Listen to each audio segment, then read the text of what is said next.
Efésios 2, eu vou falar sobre doutrina e prática. Repete comigo, doutrina e prática. Ortodoxia e ortopraxia. Ortodoxia é fé, doutrina. Ortopraxia é prática, vida. Ok? Efésios 2, 8 ao 10. Diz o texto: porque pela graça sois salvos, mediante a fé. E isto não vem de vós, é dom de Deus, não de obras para que ninguém se glorie. Pois somos feitura dele, criados em Cristo Jesus para boas obras, as quais de antemão Deus preparou para que andássemos nelas. Você vê que o texto diz que nós somos salvos pela graça, não por obras, no versículo 8. Aí no versículo 10 ele já diz: mas somos feitura dele, criados em Jesus para boas obras. Então, as nossas obras não nos justificam diante de Deus. Mas o homem justificado por Deus, ele é justificado para andar em boas obras. Irmãos, queridos, o grande desafio da vida, existem dois desafios. Existe o desafio de se aprender algo. Por exemplo, quando você compra um produto, e esse produto que você compra, ele vem com um manual. E para você aprender a manusear esse manual, esse produto, você precisa olhar esse manual, precisa ler. Mas nós somos muito preguiçosos para ler manual, não é assim? Nós não queremos aprender. Nós não queremos aprender a como lidar. Nós somos muito difíceis para lidar com teoria, porque a gente acha que teoria não é tão importante. Uma vez eu comprei uma cadeira,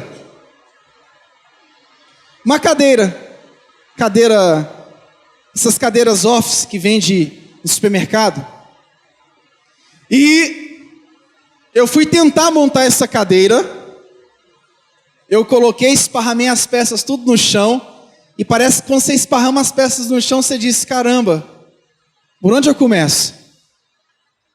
E tinha um manualzinho lá de montar essa cadeira, só que esse manual ficou completamente jogado no canto. E eu tô lá, emendo peça de um lado, emendo peça do outro, faço isso, faço aquilo.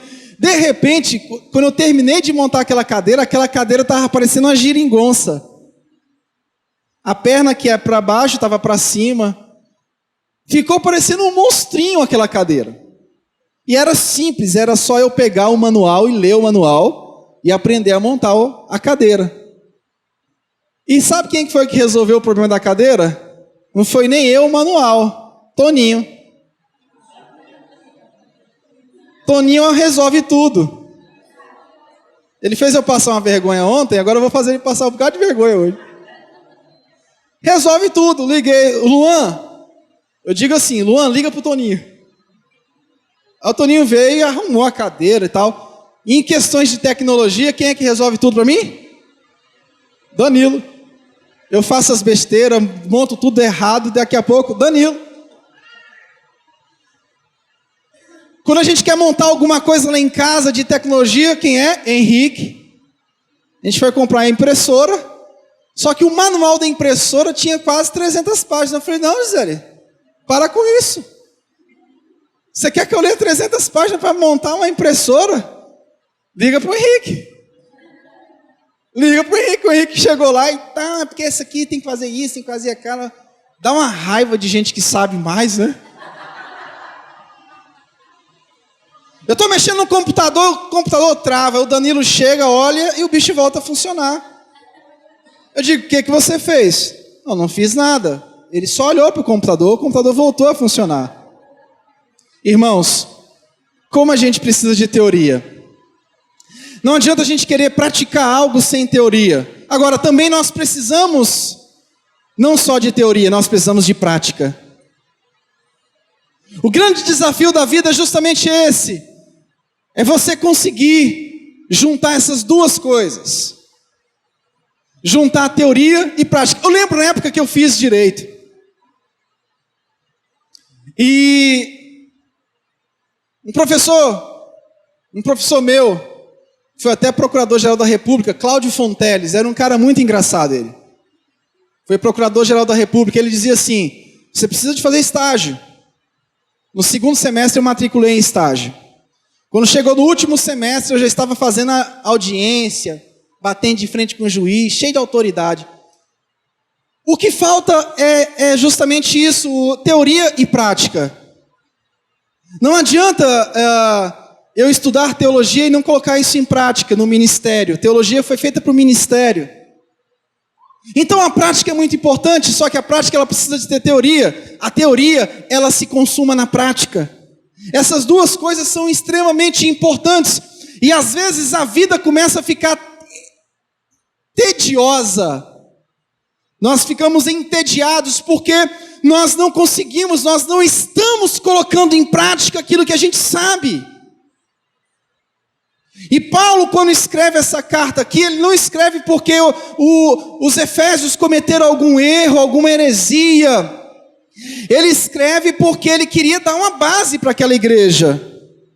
E também, Paulo escreve porque ele queria que aquela igreja que tinha uma base forte, praticasse aquela base, colocasse em prática. Ele queria encorajar os seus filhos na fé, a viver a doutrina. Paulo queria encorajá-los a viver a doutrina. Agora, para viver, eu preciso da doutrina. O texto é bem claro. O texto começa dizendo, sois salvos. É uma ação concluída por Deus, através de Jesus na cruz do Calvário. E tem um efeito presente nas nossas vidas. Quer dizer, eu sei se eu sou salvo. Você sabe que é salvo. Nós sabemos que nós somos salvos. Como eu sei que sou salvo? Eu sei que eu sou salvo porque a minha vida não é mais uma vida religiosa. Eu sei que eu sou salvo porque minha vida agora não é simplesmente um cumprimento de protocolo. Eu não vou para a igreja simplesmente para me desfazer de um fardo, eu preciso ir para a igreja. Eu não leio a Bíblia somente por dizer que eu preciso completar os 365 dias de leitura da Bíblia. Eu leio porque eu quero ser edificado, porque eu sou um regenerado, eu preciso da palavra de Deus. Nós somos salvos por Cristo e nós temos a convicção dessa salvação. Paulo também diz em Romanos 5, 9 ao 10 que isso é futuro, porque embora nós saibamos que somos salvos hoje, nós sabemos que essa salvação ela vai se completar um dia, na volta gloriosa de Jesus. Segunda coisa, o texto diz que isso é dom de Deus. Salvação é dom de Deus. Pecadores dependem do dom de Deus para responder com fé. Eu vou responder com fé, mas quando o dom de Deus vem sobre a minha vida, não tem como eu falar, eu quero a Deus, se Ele não colocar o dom em mim. Não tem como eu falar, eu aceito a Jesus, se antes o dom da graça não vier sobre mim. Eu só digo que quero a Deus, porque antes de eu dizer, antes de eu falar que quero Deus, Ele me quis. Antes de eu respondê-lo, Ele me aceitou. Ele me aceitou. Isso é dom. O dom, justamente isso, o dom é algo que vem de Deus. Nós dependemos de Deus para respondê-lo. Às vezes a gente vai evangelizar as pessoas, a gente quer que as pessoas respondam, dêem uma resposta acerca do evangelho. Se o dom de Deus não estiver sobre a vida dela, ela não vai responder. Porque eu só tenho a capacidade de responder com fé se o dom de Deus vier sobre mim. É o que o texto nos garante. Não há lugar para o esforço humano, Porque não há espaço para jactância, para o orgulho. Se a salvação dependesse da minha resposta, eu seria muito orgulhoso. Como tem muitas pessoas que são orgulhosas, que dizem o seguinte: irmãos, um dia eu era um pecador. E um dia eu aceitei a Jesus. Que jactância. Que orgulho. Paulo está dizendo completamente ao contrário. É justamente porque nós não temos como nos jactar, nos orgulhar. É que esse dom vem de Deus para que a resposta que eu teria que dar não seja por minha causa, mas seja porque Ele me escolheu. Então você só tem condições de dizer sim para Deus, você só tem condições de dizer vamos em frente, porque Ele primeiro te chamou, Ele primeiro te escolheu, Ele te separou, Ele te separou. O texto fala de duas coisas. O texto fala de fé, ortodoxia. Repete comigo: fé, ortodoxia. Ortodoxia significa doutrina correta. Doutrina correta. A fé cristã é a doutrina correta. O mundo vai apresentar muitas questões, mas a doutrina correta é a fé em Cristo. O mundo vai apresentar muitas respostas religiosas, mas a doutrina correta é a fé em Cristo Jesus. E o texto diz que nós somos salvos pela graça mediante a fé, mediante essa doutrina correta, diante esse Jesus Cristo que morreu e ressuscitou. Isso significa dizer que o homem pode conhecer a verdade, significa dizer que a verdade existe, que a verdade é conhecida, e que a comunidade chamada igreja professa essa verdade. Isso é fé. Muitas pessoas acham que fé é ficar declarando, é ficar tomando posse, é ficar isso, é ficar aquilo. Eu vou projetar 2016, não sei o que, coisa e tal. Gente, o Deus que agiu em 2015 é o Deus que vai agir em 2016. Se Jesus não voltar, você pode ter certeza que aquilo que Jesus disse para os discípulos: eis que estarei convosco todos os dias até a consumação dos séculos. Pare de projetar 2016, porque Ele já falou que estará com você até a consumação dos séculos. Profetiza 2016. Declara 2016, toma posse de 2016. Não precisa tomar posse de 2016, porque 2016 para Deus nem existe. O tempo dele não é o nosso tempo. O tempo dele não é cronológico. Isso não existe. O agir de Deus não depende de 2016.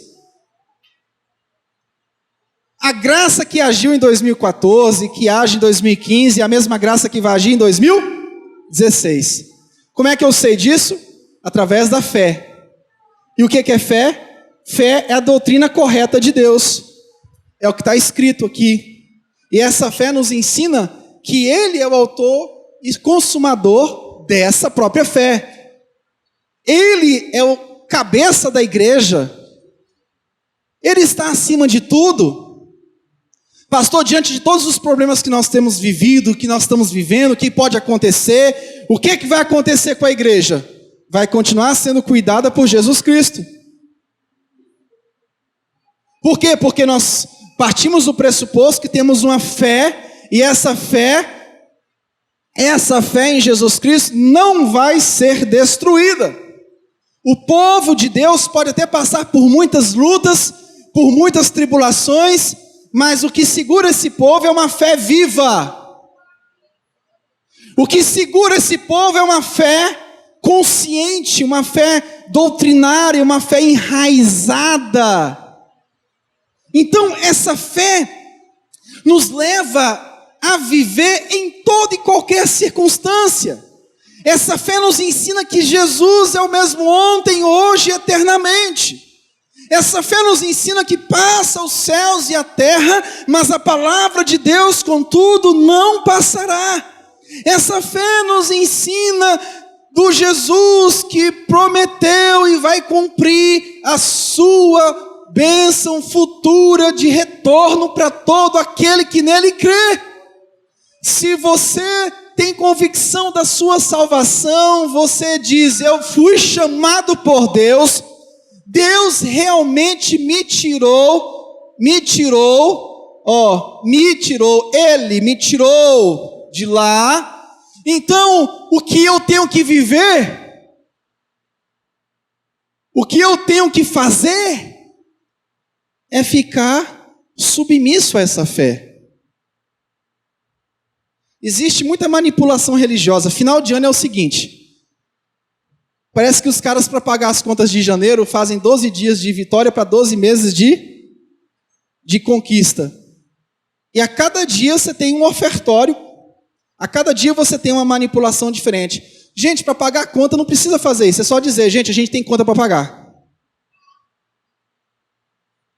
Para a gente vencer o calendário financeiro, a gente não precisa manipular ninguém, trazendo todo dia o povo para a igreja, naquela loucura. Tem que declarar os 12 dias para receber os 12 meses de vitória. Tem que fazer isso. Isso aí é manipulação. Isso aí é para o seguinte: nós precisamos continuar em janeiro, então nesses 12 dias, oferta, dinheiro, pregador de fora, cantor de fora, e aí vai. É muito mais simples. Vamos parar com manipulação. Vamos dizer o seguinte, irmãos: igreja é um corpo de Cristo, mas também é uma instituição, e ela precisa pagar suas contas. Diga isso para o povo, é muito mais honesto. Você vai dormir com a consciência muito mais limpa, muito mais tranquila. Mas a gente não precisa manipular a fé de ninguém. As pessoas que têm a fé manipulada é justamente por isso, porque elas têm uma fé dúbia. Uma fé dúbia é aquela fé que você precisa estar todo dia ali, todo dia. Ai, agora vai estar fulano que vai estar lá. Nossa, nesses 12 dias agora vai estar Beltrano. Meu Deus do céu, não posso perder, porque o ano que vem tem muitos desafios. Agora eu vou fazer isso, agora eu vou fazer aquilo. A vida vira um inferno. A vida de muitos crentes é um inferno. Você sabe por quê? Porque é um peso desgramado em cima do cara.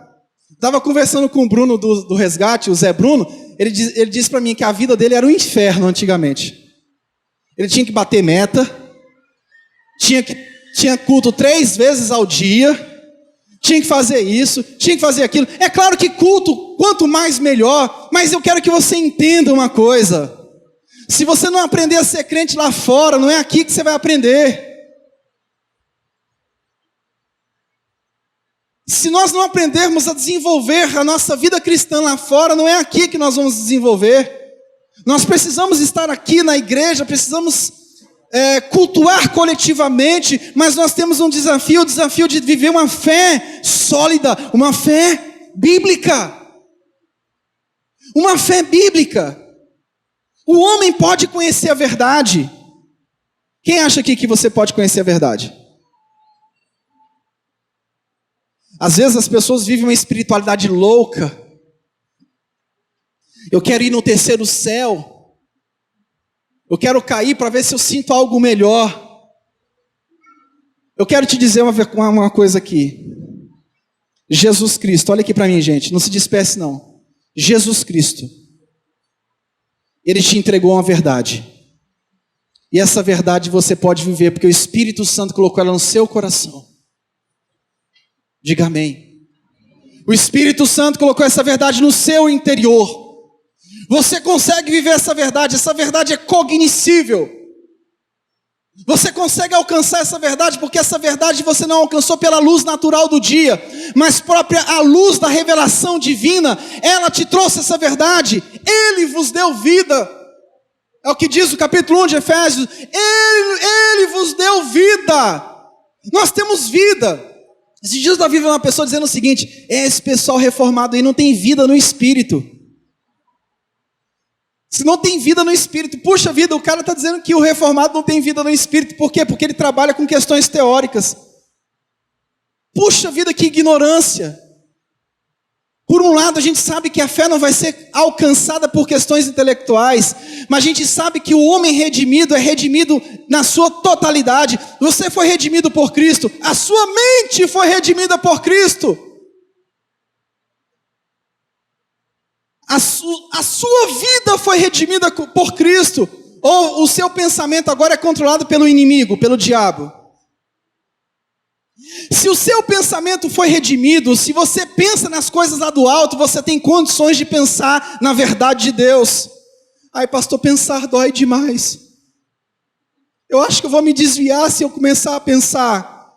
De fato, se você começar a pensar e se desviar, é porque você nunca teve na fé.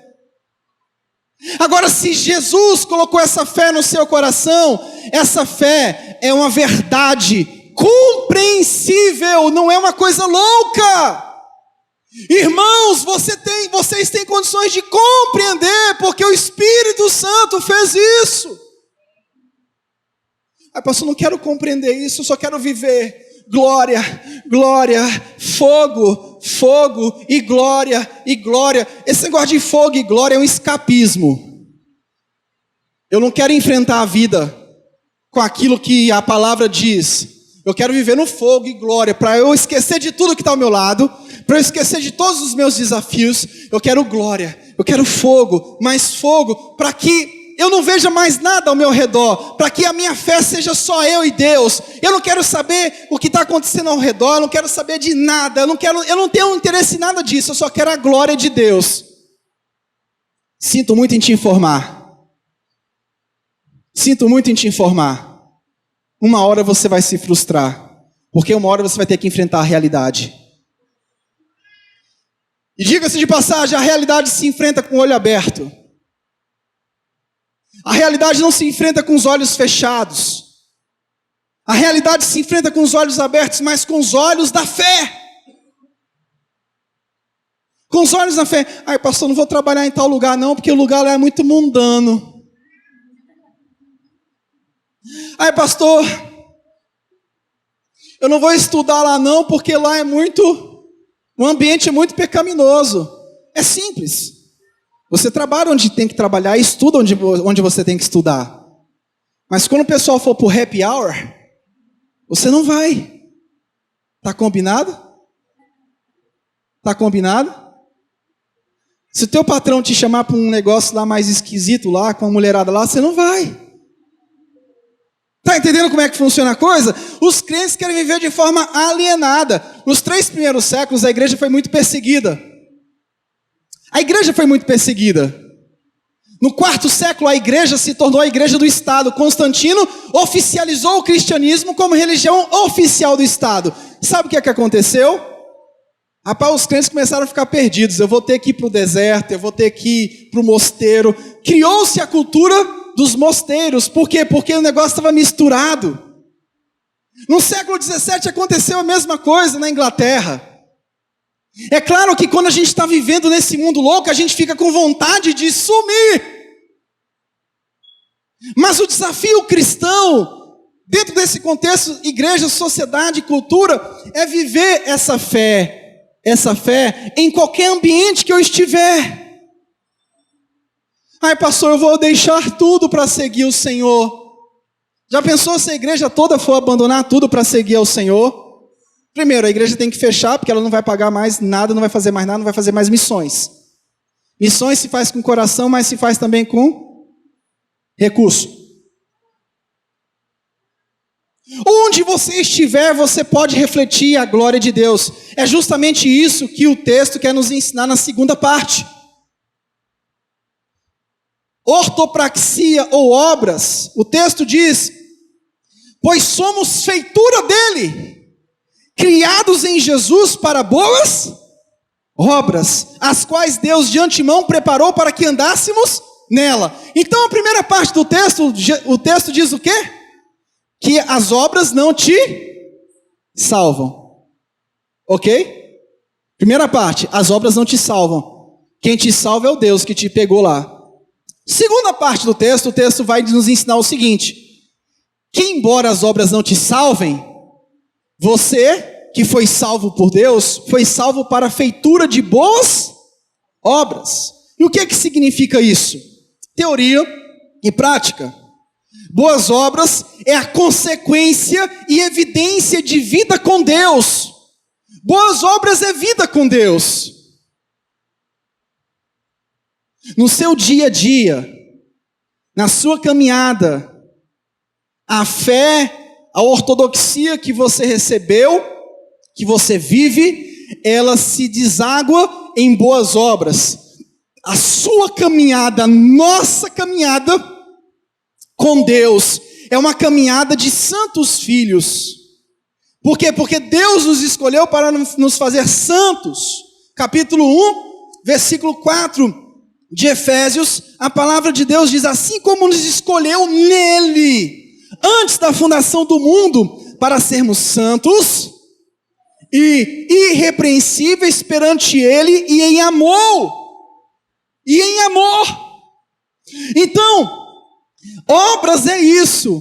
É o Deus que nos escolhe para fazer-nos santos, filhos e filhas. É a pregação que se aplica no nosso dia a dia. O desafio de domingo é a aplicação dessa mensagem amanhã. Terça, quarta, quinta, sexta, sábado, vem domingo. Muitos crentes ficam birutas, eles entram em colapso. Por quê? Porque durante a semana não se pratica aquilo que houve no domingo. E o cara começa a ficar perturbado. Ele começa a entrar em crises existenciais. Quando você não alia teoria e prática, você começa a viver uma grande confusão na sua vida.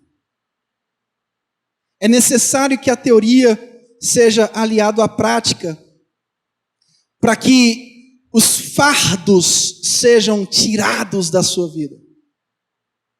Quando você tem teoria e não tem prática, você vive como se tivesse com muitas pedras nas costas. Quando você tem teoria e prática, você vive num mundo muito tribulado, muito cheio de confusão, mas você vive tranquilo. A prática traz uma tranquilidade para o crente. A prática tira um fardo do crente. Porque embora ele esteja vivendo a pior fase da sua vida, a fase do desemprego, a fase disso, a fase daquilo, perseguições, lutas, enfim, a prática, a santificação vai fazer com que esse crente fique forte. Pastor, por que eu conheço tanto e às vezes eu fico fraco? Porque tudo aquilo que você conhece, todas as mensagens que você já ouviu nesses 200 anos de crente que você tem, já virou dinossauro da fé? Dinossauro da fé. Vou chamar um grupo de arqueólogos para começar a estudar os dinossauros da fé. Se nós colocarmos em prática tudo aquilo que a gente vai acumulando de bagagem, a vida vai se tornar uma vida mais tranquila. Tranquila, que eu digo, não é ausente de problemas ou de dificuldades, mas nós vamos passar por essa vida e vamos, puxa vida, estou passando por tudo isso, mas eu estou sentindo uma segurança tão grande no meu Senhor. A prática gera isso, gera segurança. O homem que tem teoria, mas não tem prática, ele anda muito inseguro. Ele fica com medo. Olha os sentimentos que começam a aparecer: medo. De fato, começa a aparecer muita ansiedade. Começa a aparecer o sentimento de desespero, de pânico. O cara começa a viver em pânico. Por quê? Porque a teoria está longe da prática dele. Agora é claro que lá no mundo, pessoas que não têm Deus também vão passar por isso, mas diferentemente. Elas vão passar isso, mas não vão ter a alternativa de sentirem segurança plena no Senhor. Então, meus queridos, a prática vai te trazer, vai tirar esse peso que está no ombro. Quantos aqui querem se livrar desse peso? Aí, pastor, está pesado. Está pesado. Os dias têm se tornado insuportáveis.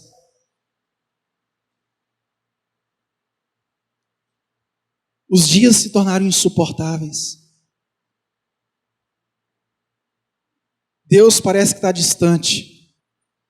Se a prática não estiver ligada à teoria, Deus vai ficar distante para você, não para Ele, porque Ele está perto. Ele sempre esteve perto daqueles que Ele chamou. Vamos pegar tudo aquilo que a gente tem aprendido e vamos aplicar. Paulo responde: somos criaturas de Deus, feitas para a realização de boas obras. Martin Bucer, ele diz: a principal característica das boas obras é porque elas foram preparadas por Deus. A vida de santidade foi preparada por Deus, não foi preparada por mim. Por isso que essas boas obras, elas vão nos levar ao nível de cristandade que nós precisamos ter. Por quê? Porque essas boas obras foram preparadas por Deus. Quando Paulo diz criados em Cristo Jesus para boas obras, ele quer dizer que aqueles que foram regenerados devem se certificar de que fazem boas obras. O Espírito Santo é que nos capacita a fazer. As obras não podem ser a causa da nossa salvação. As obras são o efeito da nossa salvação. Agora tem uma diferença. O sistema religioso, a pessoa pratica obras por esforço humano. O Evangelho, nós praticamos boas obras pelo poder do Espírito Santo. A grande diferença é: pastor, mas eu conheço pessoas que não são nem crentes e praticam boas obras. Esforço religioso. Esse esforço religioso é tão pesado que a pessoa vai carregando, quando chega no meio do caminho, ela deixa a cruz. Sem o Evangelho não tem como carregar a cruz. Se eu tentar carregar a cruz sem o Evangelho, o que vai acontecer? No meio do caminho eu vou fazer o quê? Vou jogar a cruz. Porque eu vou dizer: essa cruz não é para mim, ela está muito pesada. Eu vou voltar atrás, vou pegar uma cruz mais leve. A pessoa volta atrás, pega uma cruz mais leve, e ela vai caminhando e a cruz cai no mesmo local. Agora, quando o homem é convertido por Cristo, aí sim, o carregar a cruz faz sentido. O carregar a cruz faz sentido. Por quê?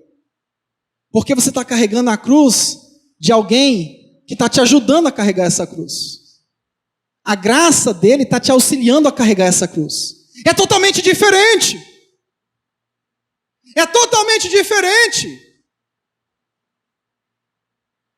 Eu carregar a minha cruz no sistema religioso, queridos, é algo terrível. Eu não consigo, eu vou me cansar muito. Eu vou me estressar muito. E parece que muitas pessoas estão querendo carregar a cruz através da religião. Através do seu esforço próprio, através da sua própria obra, através do seu esforço. Porque eu, pastor, eu faço assim, eu faço assado. Então faça o seguinte: continue carregando a sua cruz com o seu peso religioso. Essa cruz vai se tornar insuportável. O Evangelho vai se tornar insuportável. Igreja vai se tornar insuportável. A Bíblia vai se tornar insuportável. Por que tem muitas pessoas que têm ódio da Bíblia? Porque elas vivem no sistema religioso. A religião faz com que tudo aquilo que Deus determina seja algo muito pesado para mim e para você viver. Mas o Evangelho faz com que tudo aquilo que Deus determina para que a gente faça se torne algo gostoso, prazeroso. Isso é as boas obras, isso são as boas obras. Boas obras é justamente isso, é desempenhar uma vida cristã para a glória de Deus, mas sem um peso religioso, muito pelo contrário, com a graça do Senhor que nos auxilia a praticar as boas obras. Eu vou negar a mim mesmo, eu vou viver em santidade, não é porque eu estou lutando fisicamente comigo mesmo. Eu vou fazer isso porque a graça do Senhor colocou uma alegria muito grande em fugir da aparência do mal. Quando o homem regenerado foge da aparência do mal, ele foge com alegria, porque ele foge para os braços do Senhor. O homem religioso, ele foge da aparência do mal, mas ele já foge com peso. Puxa vida, larguei aquilo ali, ó. E toda hora fica olhando para trás. Puxa vida, larguei aquilo ali. Ai, meu Deus do céu, deixei o pecado. Ai, como é gostoso. O homem regenerado, ele olha para trás e diz, sai, Satanás, tchau. E segue em frente, corre a corrida que Cristo propôs para a vida dele, e com muita alegria, com gozo no coração. Gente, o Evangelho ele traz alegria na alma. A salvação do Senhor não traz peso para você. Se o Evangelho está trazendo um peso para você, você tem que rever o seu conceito do que é o Evangelho. Agora, o sistema religioso traz um peso insuportável, porque ele diz, tenho que ir para a igreja. Ai, eu tenho que orar. O regenerado, ele já dobra o joelho e diz, Senhor, papai, painho, aqui estou, paizinho, perdoa esse miserável pecador, porque ele precisa de ti, paizinho. E quando ele levanta, se sente perdoado pelo papai, alegre, e diz, puxa vida, que desgraça é o pecado, que nojo disso, que alegria viver com Deus, que alegria pertencer ao corpo de Cristo, que alegria enorme. Irmãos, a gente precisa se alegrar com as coisas de Deus, elas não são peso para nós, elas são peso para quem não tem a Cristo. As coisas de Deus são pesarosas para quem não é nascido de novo, mas para quem é nascido de novo, tudo isso é motivo de glória. Chegou o dia da ceia, eu vou ter que falar para Deus os meus pecados, eu vou ter que me arrepender, teoricamente, dos meus pecados, e na segunda-feira eu volto para todos eles. É algo religioso, um arrependimento temporário. Na segunda eu volto para todos os meus pecados. Porque eles ficam amortecidos ali esperando. Estou esperando você. É um arrependimento religioso. Você sabia que o culto dominical, ele tem que ser para o regenerado de fato, e para aqueles que vão ser regenerados, porque senão ele vai se tornar um culto extremamente religioso. Ele pode ser sufocante na sua vida, como é para muitas pessoas. Tem muitas pessoas que não vão suportar o culto dominical, que não vão suportar o culto, não vão suportar o culto individual. Elas vão querer cultuar só quando a coisa aperta. O regenerado, ele vive diferente. O regenerado, ele realmente cultua por prazer. A vida de oração se torna uma vida prazerosa. Ele diz, eu vou ali orar. Mas quando ele diz, eu vou ali orar, ele vai orar porque ele gosta, porque ele se sente como um filho de Deus, a necessidade de se prostrar diante do Senhor. Ele não vai orar porque a porca apertou. Ele não vai orar porque os problemas chegaram. Agora vamos proclamar 30 dias de jejum, de oração, porque o negócio ficou feio. Vamos convocar todo mundo. Gente, vamos orar. Isso é um sistema religioso desgraçado. De fato, desgraçado. Por quê? Porque gera tanto peso na vida da pessoa. Aí a coisa fica boa, a pessoa deixa de orar, a pessoa deixa de comungar, a pessoa deixa de congregar. Parece que tudo aquilo que ela faz simplesmente porque ela precisa fazer para que Deus traga alguma coisa para ela. Gente, a coisa ficou feia, agora é hora de bater o joelho no chão. Você vai morrer sufocado com essa história aí. Deus precisa colocar prazer, e Ele coloca prazer nas nossas vidas para viver a vida cristã. Alegria da santificação, alegria de viver para Deus, alegria de fazer, de praticar boas obras, independentemente de todo mundo que esteja ao nosso redor. Eu pratico boas obras quando estou viajando, quando eu estou aqui, quando eu estou lá, independente da questão geográfica. Tem alguém me olhando? Tem algum irmão da igreja? Tem alguém? Meu espaço de vigilância. Você sabia que esse espaço de vigilância é extremamente religioso? Tem alguém me vigiando.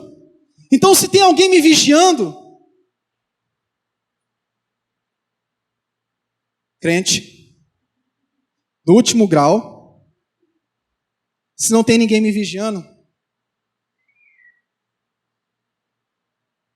pior que um mundano.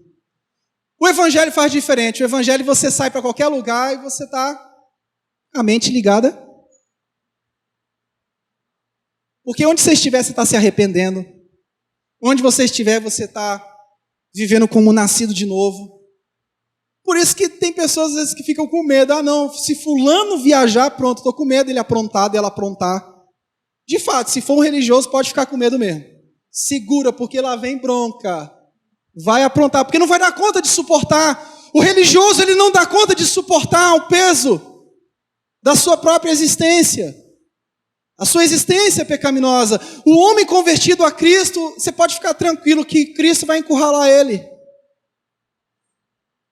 Cristo vai encurralar esse cara, essa mulher. Ai, pastor, tem que ficar vigiando minha mulher o tempo todo, porque senão você sabe, né? É claro que você não vai ficar sendo um bestalhado, né? Tem que sempre bater no olho de vez em quando. Bate o olho de vez em quando. Bate o olho. Um pouquinho de ciúme não faz mal a ninguém. De vez em quando dá um de ciumento, mesmo que você não seja. Diga, opa, que coisa é essa aí? Tá chegando tarde, coisa e tal. Um pouquinho de ciúme apimenta a relação. Um pouquinho só apimenta a relação. Mas se você tem medo, se você não confia na pessoa que está ao seu lado, fulano vai fazer isso, fulano vai fazer aquilo. Irmão, quem quer fazer, faz debaixo do nariz.